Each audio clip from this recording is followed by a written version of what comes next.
You mentioned your aunt, your very iconic and very important and very special aunt, Gisi Fleischmann. Yeah. What do you remember of Gisi Fleischmann? I can tell you about Gisi Fleischmann memories of a child of age 8, 7, 8, 9, which never lead me to what she has done. It only tells me that she was a very important person in a position which I at that time could not perceive what that position was. I remember having visited her in the office at which she did her important work. When I saw her there, she usually stood up of her desk, she embraced me, and I saw her many times sitting behind that desk with 3, 4 books on one hand, handwriting, or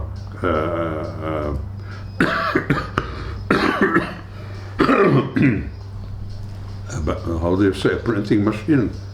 A typewriter? Yeah, at that time. And many times when I came in, there are some men sitting around her, and in those moments I knew that they have nothing to do there. I don't want to disturb. And even when I visited her, I understood. She was a very warm person, an embracing person, and very nice to me. At that time, she was already a widow who lived together with my grandmother, her mother, my father's mother. And that was the second place at which I remember her. But when I came to her office, I many times felt, at least in my childhood perception, that her thoughts may be somewhere else. She is getting me warmly, but she is concentrated in some other things. At that time I couldn't understand that her mind was into the Jewish community of Slovakia, to say it, at large. She was in the working committee, the working group. Yeah, of course. But I knew nothing about the working group. I knew none of them. I knew one person after the war, because he was a good friend of my father, not only of Gisi. He survived, Gisi did not. And he and my father, and my father's late brother, who was the first victim of Nazi Slovakia in September 1939, he was killed in the street of Bratislava. My uncle. And I remember visiting him in a hospital when he was wounded. My parents told me, "Do you want to see uncle? He's very ill." They didn't tell me that he was actually murdered. And one day, maybe a few hours after my visit in the hospital, he passed away. And I have beautiful memories of that uncle, Gisi, and my father's late brother. So there were three children, 2 of whom were murdered during the war. My uncle Gustav and my aunt Gisi. And my father survived. Gisi, I remember from visiting her and my grandmother at their little apartment in Bratislava until the summer of 1944. They were both widows. And at times I came to visit them either by myself or together with my parents. And it was a celebration of hospitality, with a good warm food, with a good atmosphere, with huggings and so on. So I remember Gisi at that home as a real member of my family. And the third place of which I remember Gisi was when she visited us in our garden. She used to come on weekends when she was free. She did not come together with her mother because my grandmother was not in good health at that time, to say the least. She died of cancer in 1945, half a year after liberation. Gisi came by herself, and during summertime and so on, we usually sat in the garden. I did not very often sit together with them because they were in talks which did not interest me. I was a child. I was running around in the garden, either by myself or with my friends and so on. But I remember Gisi coming to us when weather did not allow sitting outside. She was inside in the living room, beautiful living room we had in the villa. But I remember Gisi from these three places: at her office, at her home, and at our garden and home. And that's it. I knew nothing about her until the end of the war, and only 2, 3, I don't know, weeks, maybe a month, maybe or so, when people were still waiting for people who returned from concentration camps, there was still some hope until my parents got the sad news from witnesses who told them that Gisi was gassed in Auschwitz. And that's it. From that very moment, we knew that she will not be with us. And did you know that she was such a great hero, that she had worked tirelessly to try to save the Jews of Slovakia, what she did? All I know about her, and I read a lot, in all books that I had available and I still read, in English, in Slovak, in German, and in Hebrew. I collect all these things, and today I think that I can lecture about what she and the working group did. But it is not part of my personal history. Yeah. It is only what I acquired as an adult person who is interested in not only in person of Gisi, but in history of the Holocaust and of the Jews in general in Slovakia or in Czechoslovakia.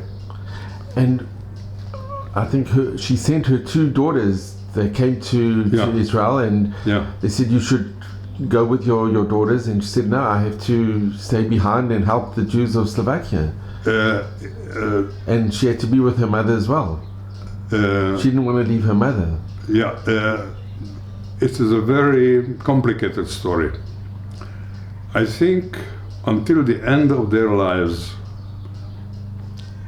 they did not forgive their mother that she preferred to give her life for the Jews of Slovakia instead of supporting them in them being quite abandoned alone in this country, in Eretz Israel, before Israel was established.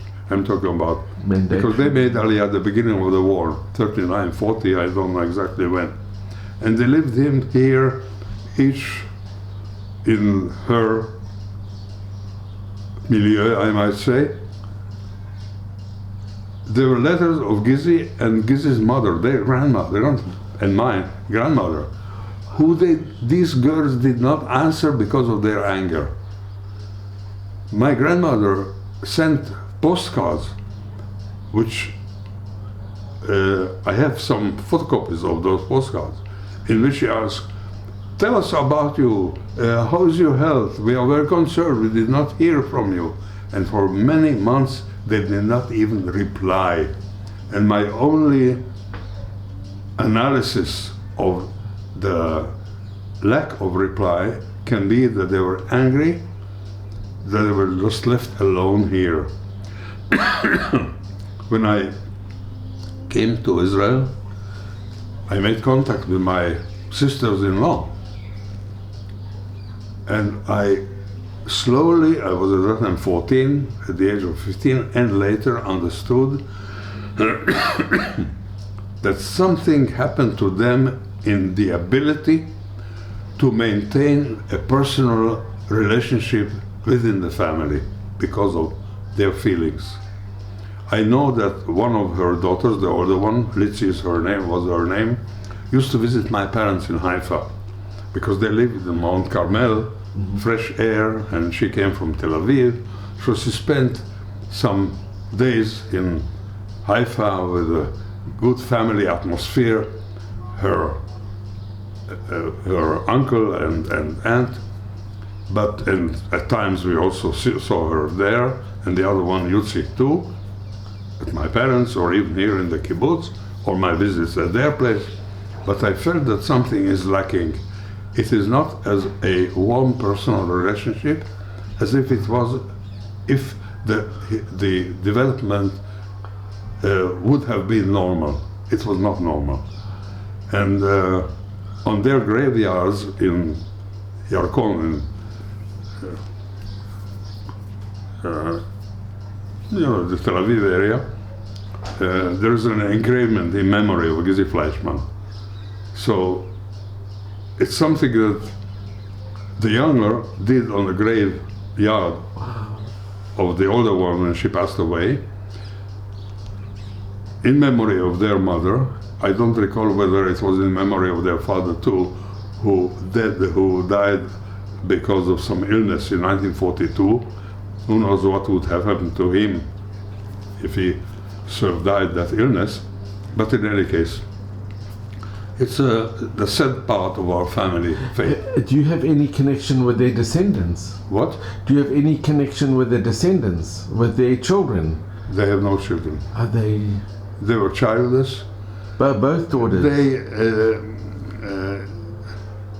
I think their personal life was very complex, very complicated. I think Yutzi, the younger one, was married twice, divorced. When she died, she had a partner, she had a boyfriend, whom I didn't know, who was the person who inherited her. The older one was married to probably as far as I learned, at that time I didn't ask too much, a non-Jewish soldier of the British Army here, who was wounded or ill, and he was sent to a hospital in Switzerland, and she was with him until he passed away, and then she returned to Israel or to Palestine before Israel was established, just by herself. And I know that she had a long affair with a married man whom she never married, and no children whatsoever. None of them. It's sad in a way. So I want you to know that out of the three people of my parents' generation, in my father's family, my mother's family, I am the only child today. And my children are the only ones who continue the Fischer and Perl, maybe even Fleischmann, maybe family history. And Avri, I have to ask you, I mean, you went through the Shoah, you're a survivor. In all this time, did you keep emunah? Did you keep having a faith in Hashem? Was that important? Keep what? Emunah, having faith in... You are talking about emunah in religious terms? Or in Hashem, in a God? It was until the end of the war. It completely departed from me after the war. I was not one of those who said, God saved my life. Mm-hmm. Because I was asking, if God saved my life, where was God when my aunt was perished? And I know that many people have asked the questions. Mm-hmm. People who were strong in their emunah continue to be strong in their emunah and believe that things are determined not exactly by a revenue, by God and so on. I personally lost my faith in God at the end of the war. But you came to Israel and you... I came as an Israeli, as a Jew, and not as a religious person. I came to build Israel as what was at that time called Chalutz, as a pioneer to build Israel. And that's why I came to a kibbutz, and I preferred to come together with my group to a kibbutz which was established by people who originally came from Czechoslovakia and bear the name of Masaryk, which had some significance to me after the war when I learned about Czechoslovakia as it was before the fascism overruled Slovakia and other places in Czechoslovakia. And did you always feel you wanted to come to Israel? Were you from a very Zionistic? I know Gisi Fleischmann was very Zionish, she was very Zionistic. Your family was a very Zionistic family. Were your parents very Zionistic? My father was a very Zionist family. Gisi Fleischmann, Zionist. Yeah. Their late brother was Zionist. My mother was less of a Zionist. She came from a Jewish family, I cannot say assimilating family, but not very strong in their attachment to Jewish Masoret, to tradition. But they were Jews. She used to go to the synagogue in high holidays. She has prayer books in 2 languages. She never knew the Hebrew prayers, but she had half of it in German, half of it in Hebrew, which I still keep somewhere in my records. And but she got adjusted or somehow adopted my Zionism and my father's Zionism when she decided to come together with us, after me, to Israel. And that's where my parents lived until the end of their lives. Wow. So I just want to mention, Avri, what was amazing about your aunt and I think your family and you as well, is that what made Gisi very, very special is that, and the whole working group, that it was so diverse. You had Haredi, very religious, irreligious, all working with a common purpose to save fellow Jews. Yeah. They mixed together. They were very religious, irreligious, Zionistic, Right. anti-Zionistic. Right. That wasn't important. What was important was the purpose of saving fellow human beings and fellow Jews. What you're saying, of course, is in a nutshell what many people write, read, and speak about. To me, the fact that somehow Gisi Fleischmann's personality was the binding person of all those people of different backgrounds for one common purpose is a real source of pride of mine, because that's her contribution to save even one soul of Jews. I don't know how many were saved, maybe many, not maybe, probably by various acts they taken. But at the end, unfortunately, among the whole 5, 6, or 7 members of the group, she was the only one who was killed in Auschwitz. Of course, there is a sad history of the Weissmandl family and of Rabbi Frieder, who died 1 year after the war, after the end of the Holocaust, and he lost his wife and so on. In any case, that's each one of his and her fate. But as years went by, I learned more and more about Gisi Fleischmann, because in my childhood, I only knew that she was an important person. But I want to give you one example. When my father passed away in 1977, at the age of 83, there was a eulogy, you say, in a newspaper, one of the newspapers. And in that eulogy, someone who was active in Zionist circles during the war and after the war wrote about Dr. Fischer, my father, and he said that he and his sister Gisi Fleischmann and whatever, etc., etc.